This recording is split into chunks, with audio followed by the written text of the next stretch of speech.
The 49ers have signed another veteran cornerback, or they're tipping their hands at the plans for cornerback, not only in the draft, but on the field in 2024. And a little draft Q&A coming at you right now. You are Locked On 49ers, your daily San Francisco 49ers podcast, part of the Locked On Podcast Network, your team every day.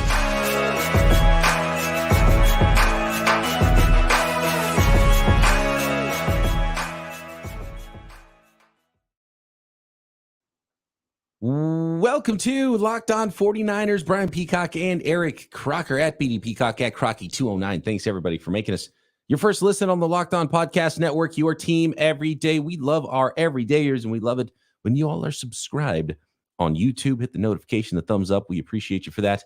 And everywhere you get your podcasts. Today's episode of Locked On 49ers is brought to you by FanDuel. Make every moment more. Right now, new customers get $150 in bonus bets guaranteed. That's $150, win or lose. Visit FanDuel.com/lockedon to get started. All right, Croc, just kind of plugging along. Little tight end, little cornerback. The 49ers are getting ready for the NFL draft, making some signings of veteran players. And this time, it's Rock Ya-Sin. And when I hear the name Rock Ya-Sin, I think of one thing immediately. It's Senior Bowl 2019. And he was going up with Deebo Samuel, and they were competing. And Rock Ya-Sin was the guy that we were looking at for the San Francisco 49ers. It was Deebo Samuel that the 49ers picked at number 36 overall, early in the second round in that draft. The guy that went 2 picks before him was Rock Ya-Sin. I believe it was the Indianapolis Colts are the ones that drafted him, right? And he spent time. He's kind of bounced around a little bit. But I wonder if the 49ers would have taken Rock Ya-Sin even ahead of Deebo Samuel. I think Deebo was their guy. I think Deebo kind of won, and I like Deebo more than Rock Ya-Sin. But I remember talking with you, Croc, on this podcast. You weren't even my co-host yet, but we talked cornerbacks. We talked wide receivers before the draft, and Rock Ya-Sin was a guy who was like, yeah, this could be a 49ers draft pick. We like Rock Ya-Sin, and I'm sure the 49ers enjoyed watching him at that Senior Bowl. They were coaching that Senior Bowl, so they've got some insight on who he is and how he's wired. And I love the competition they had at the Senior Bowl there. And now he's Deebo Samuel's teammate for at least one season with a new contract for the veteran cornerback, Rock Ya-Sin. First of all, let's talk Rock Ya-Sin, and then we'll talk about implications otherwise. What do you remember from Rock Ya-Sin? What have you seen from him in the NFL? Because he hasn't popped up a lot on the field when I'm watching football games, Croc. I haven't noticed a lot of them at the NFL level, man, but, just watching them come out of college, and that was a while ago now. You talked about Deebo Samuel being there. Those guys really competed during the Senior Bowl. That was one of those iron sharpens iron type situations. And it almost felt like you're the guy, I'm the guy. So let's do this. Every one-on-one rep, every team rep, I want to be lined up against the guy who I feel like is the best guy here. And they had a lot of good reps against each other. So that was fun to watch. He did come off as more of a kind of a press man type guy, showed his ability to be able to turn and run. But at the NFL level, you're right, man. I just haven't seen – I've seen more of Isaac Yiadom, who the 49ers signed this offseason as well. I've seen a lot more of him throughout the years with, like, the Denver Broncos. Obviously, we got a great scouting report from our guy Ross over at Locked On Saints, who told us a lot about him and had really glowing remarks say about Isaac Yiadom. But I've seen a lot more of him at the NFL level than I have Rock Ya-Sin after his stint with the Indianapolis Colts. What about this from the chat? Ambery and Womack gone, because now we're starting to get pretty crowded. And Croc, these are outside corners, right? Are the 49ers telling us this is what, okay, if you're reading tea leaves here, these aren't big time signings. These aren't long-term signings. This wasn't like when the 49ers signed Charvarius Ward. But the 49ers still do have Charvarius Ward on one side. We know what he's going to do. Tons of versatility for Deommodore Lenoir to be outside or inside as a nickel.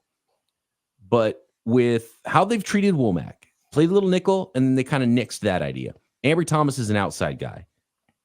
They bring in Isaac Yiadom. They bring in Rock Ya-Sin. Those are outside guys, right, Croc? So are they telling us, A, we want Deommodore Lenoir to be our dynamic nickel, and we're trying to find help on the outside so he can do that? And B, are they telling us we're doing that through veterans in free agency that are compete with Ambry Thomas, Sam Womack, the guys on the roster, and maybe not draft cornerback high because we don't like how the board looks for the cornerbacks potentially early in this draft. Do you agree with both of those assessments from the way I read what the 49ers are doing right now? I think so. And if you think about the NFL and the way they do things, right, there's this league going on right now. It's called the Spring League. And it's like the UFL meets Spring League, and they've kind of like combined to just one league. And I saw some games on like last Saturday. You see a lot of former NFL players there, mostly former NFL players. And this turn of events happens really fast. So you see guys like Ambry Thomas. And if you told me in 2 years we'd see them playing in one of these spring leagues, I would not at all be surprised. You have to take advantage of an opportunity when it comes right now. And between Ambry Thomas, between Samuel Womack, which really weird, the whole development aspect of it for Womack, it was like you come in as a starter rookie year. And we've seen the 49ers do this. Remember Lorenzo Jerome, safety? Yeah. Dude ran like a 4.65 or something really slow. Not great. Yeah. But Lorenzo Jerome, this undrafted rookie free agent, he's in preseason. He looks good. Yeah, he's picking off balls. Yeah, he started like week 1, week 2. Yeah. Then all of a sudden it's like week 9, they cut him. Right? And like you're just forever. You're no longer a 49er, and I don't know if he's been on an NFL team since. Womack, kind of similar, a guy who made a ton of plays in preseason. He made a ton. Showed his versatility. I could play outside. I could play in the slot. I'm on special teams making plays. Multiple interceptions in the preseason game, picking off Jordan Love, a guy who has developed into a nice quarterback. But making plays, forcing a fumble, batted a ball away that got picked off. And then in the NFL, he ends up starting at the nickel spot. 2 weeks in, or 3 weeks in, because after week 2, he's not only not playing anymore, but he hasn't started a game since, and he really seems like an afterthought. So between Womack, Darrell Luter. I didn't mention Luter, the 5th rounder from last year. We don't know what to expect from him. The 49ers, they've been darn good with their 5th round picks. So to me, this is a team that's ready. They're so focused on winning right now that if you're not able to jump on that ship while it's sailing, you will get left behind. And they're telling those guys right now, the guys that we just mentioned, Ambry Thomas, Womack, Darrell Luter, we are bringing in veterans that know how to play football. Not Rock Sin, but again, I talked about Isaac Yiadom and the glowing remarks from Ross Jackson from Locked On saying these are guys that can come in and they can play. So now you'll have an opportunity, but you better get on this ship right now, because if not, you're going to be left at the dock. We have a couple of people say Womack. Here we go. Womack is the run game. It's the run game for Womack. He's heard. Essentially, that's what he's saying. And that's what I heard. Shout out to my guy, Richard Sherman. I was questioning, like, man, what the heck happened with Womack? And Richard Sherman was like, man, here's something with the run game. And when Womack was not a nickel or slot. And there's that part too. Like, not everybody could play nickel and slot. He was an outside guy in college. And a lot of these prospects we're looking at are playing outside. And we're like, oh, well, he's a nickel. But they play outside. But then because of their profile, we project them inside. And some we do see playing slot, playing nickel. But you have to play a certain way. And usually that part of that profile is you're close to the biggins and you're going to have to support the run. And that's something that you have to figure out. And if you don't have a lot of time, and I'm glad someone brought up DJ Reed. I talked with DJ Reed, and his thing was, dude, I was an outside cornerback. And the 49ers are like, oh, no, we're going to put you at nickel and safety. He's like, I never played nickel and safety. And it was a hard transition for him. And he was kind of like here and there. And then they're like, oh, he's hurt. Okay, let's let him go. Then he goes to the Seahawks, does a terrific job playing outside cornerback, which he always played, and then gets paid a lot of money to go to the Jets. And it's like a terrific tandem between DJ Reed and Sauce Gardner over there at cornerback, at outside. So the 49ers, they've done some interesting things with some of these guys. But I would say the way that they've gone about developing the cornerback position, it's not something that works for everybody. Clearly, Deommodore Lenoir, he's kind of quick. But even Lenoir, I mean, think about what they did with Lenoir. He was a guy who early on, he started. And then they're like, no, we're going to play Josh Norman over you. And he sat, and then he was kind of in the doghouse or didn't really play.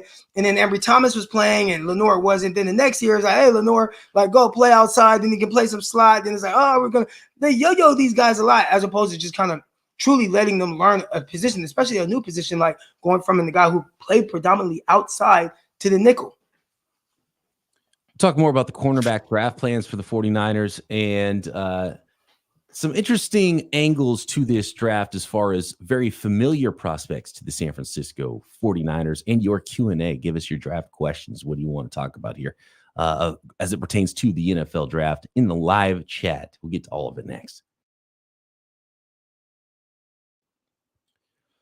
This episode of Locked On 49ers is brought to you by eBay Motors. Passion, drive, and patience. It's the formula for winning the Lombardi Trophy or whatever championship you are chasing. It's also what keeps your car on the road. And we all know how important your vehicle is to you, whether it's your baby or whether you're just trying to get back and forth to work, take the family where they need to go. eBay Motors has everything you need to maintain your vehicle and level it up to peak performance. Superchargers, roof racks, exhaust kits, LED headlights, and more. Whether you're into speed, power, or style, eBay Motors has you covered. With over 122 million parts for your number one ride, you'll always find exactly what you're looking for. And with the eBay Guaranteed Fit, your part is guaranteed to fit your ride every time or your money back, because with eBay Motors, you're burning rubber, not cash. With all the parts you need at the prices you want, it's easy to make your car the MVP and bring home huge wins.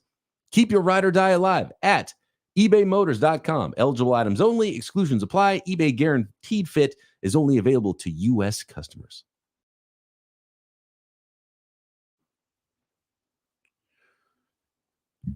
So the cornerback draft plan, Croc, as who said it in the chat here? Gary in the chat says it's like Kool-Aid or nothing, kind of. Right? Because you look at the draft, Terrion Arnold's going to go early probably. Quinyon Mitchell's probably going to go early. You and I both like Kool-Aid. Kool-Aid's probably going to go in that later first-round area. And I'm doing these mock drafts, and I'm seeing Kuiper's mock draft, and I'm seeing mock drafts from people that are plugged in. And the cornerback market in the draft is going to be pretty dry by late round 2. And so if you're not going round 1 or round 2, well, now you're just drafting another later round guy that's competing with Darrell Luter and Rock Ya-Sin and Isaac Yiadom. And I'm not sure if that guy's going to be there for him in the second round. They might have other plans for those picks early, Croc. So am I reading too much into these minor signings saying don't expect cornerback in the draft? I'm not expecting cornerback in the draft because they are bringing in guys they feel like can potentially play. And what they're probably hoping is, hey, Darrell Luter, beat these guys out. Hey, Samuel Womack, beat these guys out. But in the event that you guys don't, okay, we got some veterans that can come in and play. It doesn't seem like, all right, we're going to add Kool-Aid McKinstry to a room that we really kind of have our outside starting guys. Lenoir is a nickel, but in base, he could play outside. So you kind of have outside starting guys, and then it's all right, we're going to throw Kool-Aid in the mix with Luter and Womack and Rock Ya-Sin and Isaac Yiadom. It's not something that I truly foresee happening. And if the 49ers have kind of done that when a lot of people have said 49ers, they don't draft cornerbacks high.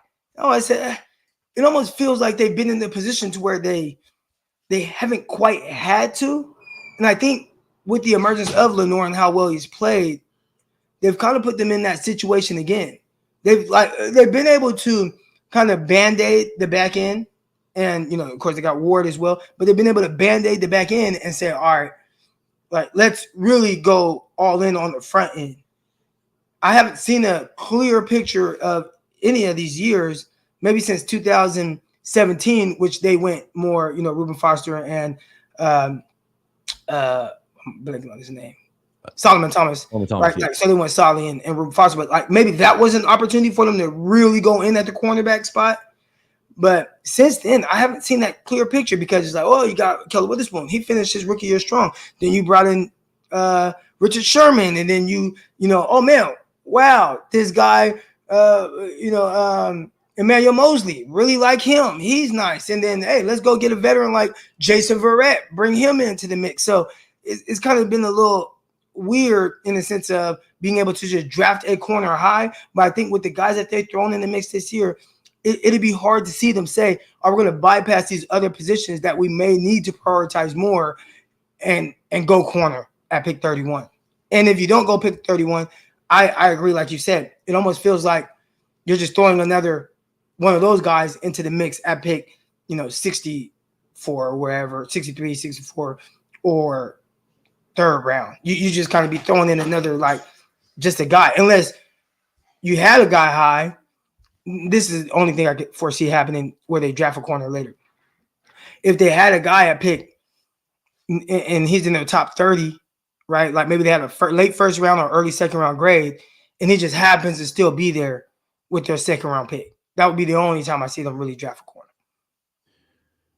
We talked a lot about Kool-Aid as being a nice fit for the 49ers. What about Cooper DeJean, Croc? I know we've done a deep dive, and for those of you who haven't seen it, a few weeks ago, we did a scouting report on Cooper DeJean. I think we were kind of down on him for what he has been billed. I think he's a good zone cornerback. I think he could play inside. He might even be an all-pro type of safety. When I did a mock draft on the OT with BP channel, by the way, I'll drop a link there for you guys. I'm going to go live actually in about an hour from now with Steph Sanchez, who's got all the insight on who the 49ers have been meeting with pre-draft, and Jason Aponte. We're going to chop it up, a little 49ers draft roundtable on my new YouTube channel. That's YouTube only. Overtime with Brian Peacock, OT with BP. Check it out. I'll drop a link in the chat here towards the end of this podcast if you guys want to jump in there and talk more 49ers a little bit later. When I did a live mock draft on that, Cooper DeJean was there at 31, and I went Johnny Newton instead over him at pick 31. And I think you liked him more as a second-round guy. But, Croc, when you start putting this all together, what if they still do like Lenoir as an outside guy, but they're gearing up to draft the super nickel player in Cooper DeJean? What are your thoughts? Short version on Cooper DeJean. Everyone can go find out what we think of him with a little deeper dive on the previous podcast. If I were to turn around my screen right now, you see up here, I'm watching, defense. So I'm learning like the 4-2-5. And essentially that fifth defensive back is kind of this hybrid between a linebacker, a nickel corner, and a safety. And if you told me at pick 31, the 49ers drafted Cooper DeJean to be that guy, I would love it. So I don't love him purely as just an outside cornerback. But I do value his coverage skills and his ability to run with guys, but then his physicality in the box, a guy that's around, 208 pounds. So he has that build, that physicality, and he has return ability. And you're not drafting him right there for his return value, but just with all the things I feel like where he'd have the most value at being more of that fifth guy in the 4-2-5. I really like the thoughts of Cooper there. And if they were able to draft him there, right, in star position, if you want to call it a star, that's what Alabama famously calls it. What I was watching right now, they call it not a star. It's something else, but it starts with an S as well. But that would be ideal. And that would give you something different than you have right now. Like, you don't have that guy. That is not Talanoa Hufanga. That is not, as much as everybody wanted to make him out to be, the kid out of Penn State. Jair Brown. Like, that is not Jair Brown. People are like, okay, Jair Brown playing the nickel. Like, that's not what he does. But if you go Cooper DeJean there, I could see him not only being a guy who you could put at single high safety, two high safety, but definitely a guy who could play in the box and cover and tackle and bring that physicality and can definitely be a playmaker as well. So I would love Cooper DeJean at 31 if you told me he's going to be your star player in your defense. The short version on Cooper DeJean for me is you want him with his eyes on the quarterback more so than a sticky cover corner on the outside strictly. He's not that. That's not where he's going to thrive. And teams might end up trying to see that from him and utilize him that way. I don't think that's his biggest strength. But, you see the Colts, they run a ton of cover 3 still with Gus Bradley, defensive coordinator, right? At pick 15, I can see that because the Colts love their athletes. 38.5-inch vertical, 4.42, I think it was at his pro day, 4.45, 4.47, something like that. Mid 4.4s is what he ran, depending on which scouts watch you're looking at. He didn't run the agilities, Croc, which I talked about. I think I said this very thing when we were breaking it down, because he didn't run the combine. It's like he's going to have his pro day. I already know he's going to run fast and jump high. You see that in a straight line. I want to see the agilities. He didn't do the agilities. He was a little bit stiffer. And some people, like, they posted his highlights and were like, that kind of confirms what Peacock is saying, what I'm saying. He's a power athlete, 2 feet jumper, dunking on people. Jason Richardson was my comp. Like, watch Jason Richardson the way he dunks versus the way, Jordan dunks or whoever. Right. So, just a different level of fluidity. And when you're looking at the cornerback position, you want to see sudden, twitchy, quick change of direction. And he wasn't quite that, a little bit more of just a power, straight line type guy. I watched him close on a crossing route. He did that with ease. And I think there's value in that. But I want that value in the slot. Unless you're just this really tall, longer guy, So if you are, a 6'3", 200-pound corner, then you can kind of get away with not having that. But then you have that length that they aspire guys to have on the outside. Richard Sherman had some of the craziest length ever. He was 6'3" already, and then he had crazy long arms on top of it. Okay. And obviously he was really smart. And that was when they were running like 100% cover 3. But nobody's really doing that. Even the Colts I was just talking about. I think they run cover 3 more than anybody. But it's still, you're going to run some man covers. The Niners run a lot of zone, but they're going to run some man too. And even that cover 3, it's not your traditional sky cover 3 that you see like high school kids run or like Pop Warner. Like, hey, cover 3. Like, no, that Seattle scheme 3 was like a man hybrid 3. Where you don't have responsibility on like a drag right now, but anything vertically out to pushing up, you had to carry a lot of that. Like Richard Sherman, go back and watch Sherman, that 6th scheme. He wasn't, I'm just going to play off at 8 yards and key, 2 and like he's manned up. I mean, not manned up, but he's in press alignment on the outside, him and Brandon Browner. So there was even that part of it as well, where you still had to have some ability to be able to, but they took away a lot of where you don't have to be the most fluid guy because guys don't really have a two-way go on you. Because if he goes in right now, you can fall off. And then your linebackers are in more zone drops. They pick that up. Croc, next, something we didn't talk about with the in Kuiper's mock, and we broke down Roger Rosengarten and did our scouting report on him. There's some 49ers connections there that we didn't mention, which is probably a big reason why he showed up for the 49ers at pick 31 in Mel Kiper's mock draft. And how much do we think the 49ers how much stock we think they're going to put into some of these guys? The nepotism, the connections, whatever it is, the coaches they trust, the family lineages they trust with the Gores and the McCaffreys out there. Let's get into that conversation next, and we'll hit some more of your draft-related questions as well to finish up this episode of Locked On 49ers next.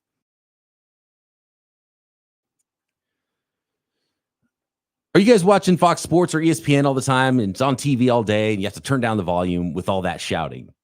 That's probably why you're here on the Locked On Network anyway. Make the switch to Locked On Sports today. It's a free 24/7 sports streaming channel programmed for you every day to bring you the biggest stories without all the screaming and all the fake debates. Locked On Sports Today brings you can't-miss analysis, opinions, and news from the people who know their teams the best. You'll see me and Croc on there. You'll see the Peacock and Williamson NFL show, national shows, local shows, all the biggest stories, streaming 24/7 on YouTube or the free Amazon Fire TV channels app, part of the Locked On Podcast Network, your team every day. Hey, Peacock, before we get into the next topic, there's 2 things I definitely want to touch on. Rosengarten, get a lot of pushback on him at 31. A lot of people think that is a super reach. But we have a great question here from Dan. He says, any standouts from the local pro day? I want to take this time to give a shout out to my guy, Trey Jenkins. Shout out to Trey Jenkins from Stockton, went to St. Mary's. I trained Jenkins throughout high school, while he was in college as well. And, he had a terrific career at San Jose State. Smart kid, hard worker, and he was at the 49ers local pro day. So shout out to my guy, Trey Jenkins, man. I hope he did well. Trey Jenkins, I hope you impress some folks and see you back in Santa Clara at some point soon. That would be fantastic. Maybe one of those hybrid guys, man. Big body, but 6 foot, 215. Little discrepancies with his 40 time, but he can cover. He's more of a deeper safety, but can play in that box. And I think some people are trying to see, is he a guy that could potentially play kind of this hybrid linebacker safety position? Away. We get 7 pounds on this guy, Croc. Yeah, he has the frame, and he can run. He can run well. Not a burner, but he can run well. Okay, interesting. I like the sounds of that. The only Terrell Owens kid is the only person I saw at as far as the coverage goes. That's the only name I really saw out there, and he didn't look super impressive with the 3 route. I saw the one rep. It was it's supposed to be like a speed out, and it was like chopping. I'm like, is that Terrell Owens? Because he looked like he might be like 50 years old. I'm joking, but it did not. It wasn't a great. Who posted that? Was it Matt Barrows or Mayoko? One of those guys posted it, and I'm like, you didn't do this kid any justice. Like, that was not the rep to post to social media. But it was cool to see, some Terrell Owens kid out there. That's pretty cool. The Newt says, get Rice, Gore, and McCaffrey. I could absolutely see the 49, maybe not as much Rice, just because I think Brandon Rice might go a little earlier. And I think, Jerry Rice, even though he's around the team a lot, he's not like in around the team. Frank Gore is in the building. The McCaffrey family is in the building and has family trust with Kyle Shanahan, right? I could absolutely see McCaffrey. The style he plays is very, it's very Kendrick Bourne-ish, right? I could see McCaffrey, even if his last name wasn't McCaffrey, being a Kyle Shanahan type of receiver, day 3 type of receiver. I don't know where he's going to go. Might give you some return ability.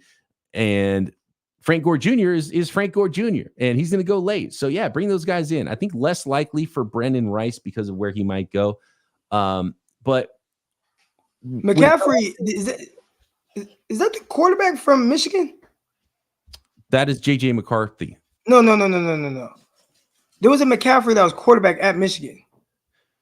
I know that Luke McCaffrey was a quarterback, and he transferred, I think, multiple times. He might. Okay, so that's probably him. So he was a quarterback, transferred from Michigan to play receiver somewhere. Yes, he and I think he only finally played receiver at Rice, but he might have been at 2 different schools. I'll look it up right now. I can't remember which schools he started at. But he started out as a quarterback, ended up being a receiver, and actually ran just as well as his brother at the his combine workouts were the other one asked Max McCaffrey, like he could run. Max was the other brother. This is Luke. Yeah, and I'm saying, but Max, he ran well. Yeah. I want to say he ran in the 4.4s or. I'm pulling it up right now. Nebraska. It was Nebraska. Okay, Nebraska. Then right. Yeah. Big Ten. All right, there we go. Yeah, Big Ten. So Nebraska for 2 years as a quarterback, transferred to Rice 1 year as a quarterback, then 2 years as a receiver to finish it up at Rice. What's his numbers like at Rice?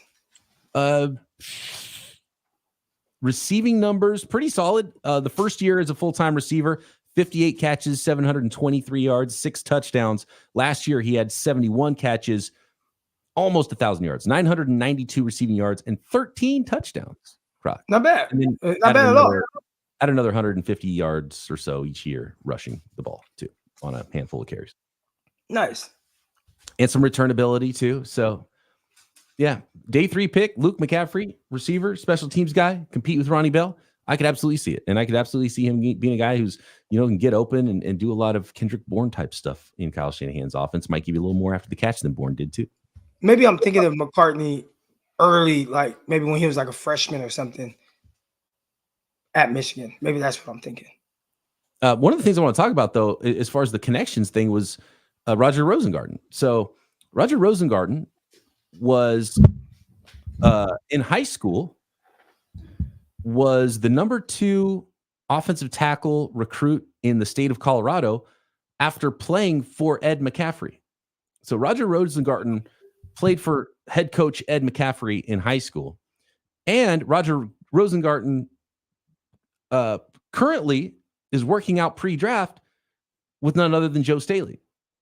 So and you know how Kyle Shanahan and John Lynch are in trusting people they know with their evaluations and their character references on prospects. And, they loved the Herm Edwards stuff at Arizona State, and they loved going back to the well at South Carolina, right? And they trust that stuff. And just from a trust factor, knowing Ed McCaffrey, knowing Joe Staley, getting the thumbs up on a prospect like Rosengarten, and a Rosengarten having a profile that kind of fits, could you see the 49ers not only drafting Rosengarten, because I could absolutely see them loving him and drafting him, but drafting you clearly don't like Rosengarten. I don't like him in the first round. I like Rosengarten fine. I was blown away once I put on the tape and people were like, oh, he's a first round guy. I was like, no, he's not a first round guy. But 63, 94, I'm all about it. 31, not so much. But I could totally see Kyle Shanahan and John Lynch falling in love with the guy, trusting everybody around him and bumping him up maybe around because of those things. Do you like him at pick 48? I would have somebody higher. Maybe not a tackle. It depends if all the other tackles are off the board. I like him better for the 49ers than Tyler Guyton. But I don't like Tyler Guyton at 31 either. Here we go. Antonio says Dylan McCaffrey was the quarterback at Michigan, transferred out at some point. How many kids does Ed McCaffrey have? Ed McCaffrey, prolific. Okay. He said, I'm not wasting any of this juice. Lots of athletes in that family. Lots of work being done. Oh, man. That's crazy. Yeah. Okay. So I wasn't tripping. There wasn't McCaffrey at quarterback at Michigan. I thought so. I thought I saw that, like watching the games. We had a question early. Was new defensive coordinator Sorensen part of the Senior Bowl coaching staff with the 49ers when Rock Ya-Sin and Debo were there? No. Sorensen's only been with the 49ers for a couple of years. I don't know where he was coaching in 2019. Yeah. Offhand. All right. That'll do it. I'm going to put the link in the chat, guys, for the OT with BP. Going to be going live at 5 p.m. Pacific this Thursday evening, talking with Steph Sanchez, trying to get the intel on who the 49ers are meeting with, what we can learn about the 49ers draft by the prospects they are most interested in and meeting with in person. They're sending scouts to pro days and all that stuff. Jason Ponte as well. We're going to get some insight on what 49ers draft plans we think is happening. We may even dip back into the mock draft machine. Who knows? But we're going live to talk 49ers draft, a little 49ers draft roundtable on the new OT with BP channel. I would draft Croc all day at 31. Weenson says in the chat, man, I'm all about that. He's got that length. He's got that. He could do the star position, big nickel stuff. As much as I had good size, was not the most physical guy. Yeah, Croc, you're one of those guys that played outside, and then the new team's like, "Hey, we want you to do this other stuff," and you're like, in meetings, you're like, "Sure, I can do that." And they put you out there, and you're like, "I hope they don't put me out there." Yeah, I don't know. I could probably play some cover 3, sky cover 3. I can't even do the Seattle 3 stuff at this point in my life. Maybe some cover 2 for your local flag football team. I could do that. Thanks, everybody, for making this your first listen here on the Locked On Podcast Network, your team every day. Croc and I back next week to break down all the latest with the San Francisco 49ers, more scouting reports. We've got a big board coming here as we get ready. We're 2 weeks out, as of today from the NFL draft. All about it for the next 2 weeks and more right here, Locked On 49ers.